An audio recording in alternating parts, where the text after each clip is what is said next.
Until the Second World War, most Muslim countries were European colonies. Some of them had to undertake wars of liberation to gain their independence. This situation changed the look of Islamic geography. However, the real change took place after the Cold War ended. Until then, the Islamic world was considered in terms of Africa and Asia. Now, it has become more of a Eurasian affair, with Albania and Bosnia to the west, and Chechnya and Tajikistan to the east.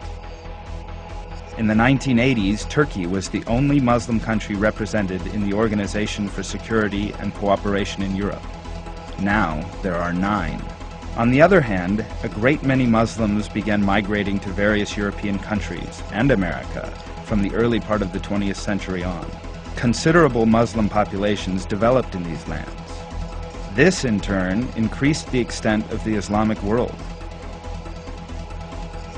Today, Islam is the fastest growing religion in America and many European countries.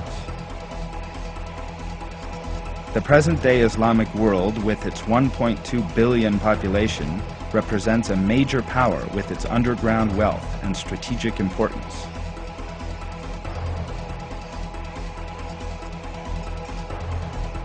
It is also in a region where crossroads and transit routes of world trade are located.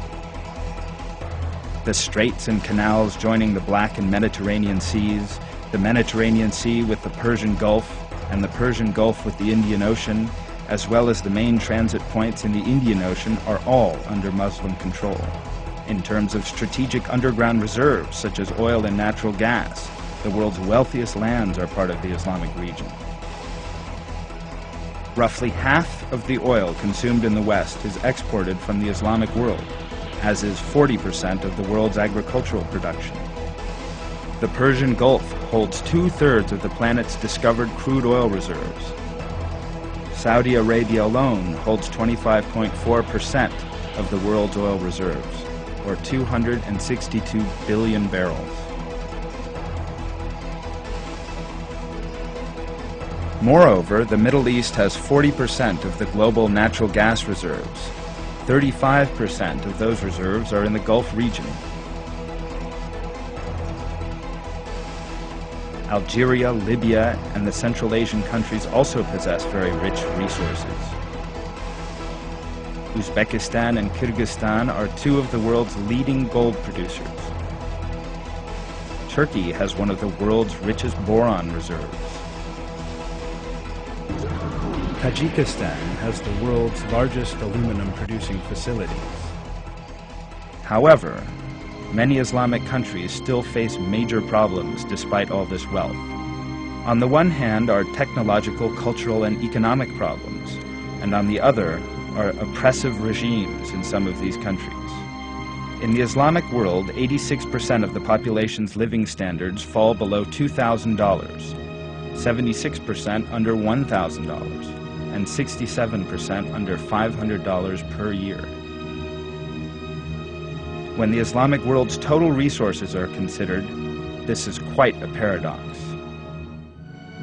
And this distorted picture shows why an Islamic Union needs to be established.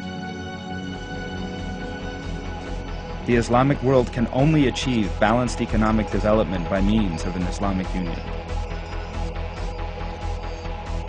Integration in production, trade, science, and technology among Muslim countries will permit underdeveloped nations to make rapid progress, and those with the necessary means and infrastructure to use these in the most productive manner possible.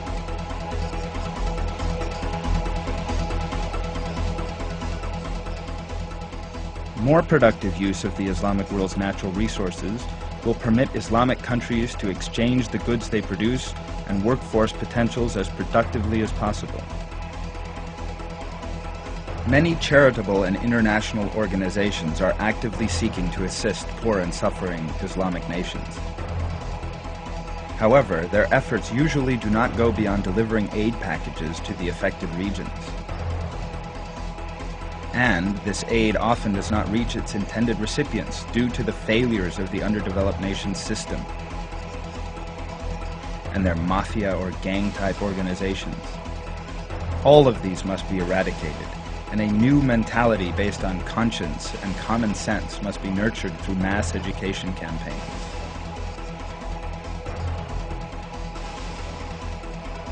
This can only be possible by means of an Islamic union with the entire Islamic world's resources, power, and conscience behind it.